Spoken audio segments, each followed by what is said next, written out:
అస్సలాము అలైకుం వరహమతుల్లాహి వబర్కాతు. షబే బరాత్ అంటే ఏమిటి? షబే బరాత్ షాబానుల్ ముఅజ్జమ్ యొక్క 15వ తారీఖుని సాధారణంగా షబే బరాత్ అని పిలుస్తారు. ఇది నరకపు శిక్ష నుండి విముక్తి పొందే రాత్రి. ఎందుకంటే ఈ రాత్రి అల్లాహ్ సర్వశక్తిమంతుడు విశ్వాసులపై తన ప్రత్యేక దయ మరియు అనుగ్రహాన్ని కురిపిస్తాడు. ఇది సమాపన, మన్నింపు మరియు ఉపశమనం కలిగించే రాత్రి. ఎందుకంటే ఆయన క్షమాపణ కోరిన వారిని శమిస్తాడు, జీవనోపాధి కోరిన వారికి దానిని ప్రసాదిస్తాడు మరియు ప్రజల కష్టాలను తొలగిస్తాడు.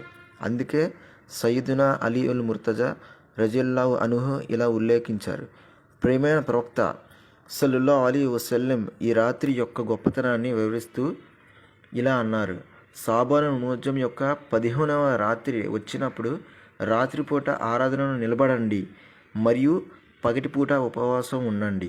ఈ రాత్రి సూర్యుడు అస్తమించినప్పుడు అల్లాహ్ సర్వశక్తిమంతుడు తన దయను క్రింది ఆకాశానికి పంపి ఇలా ప్రకటిస్తాడు: క్షమాపణ కోరేవారు ఎవరైనా ఉన్నారా? నేను శమిస్తాను. జీవనోపాధి కోరేవారు ఎవరైనా ఉన్నారా? నేను ప్రసాదిస్తాను. ఏదైనా ఆపదతో బాధపడేవారు ఎవరైనా ఉన్నారా? నేను ఉపశమనం కలిగిస్తాను అని చెప్పారు. అస్సలాము అలైకుం వరహమతుల్లాహి వబర్కాతు.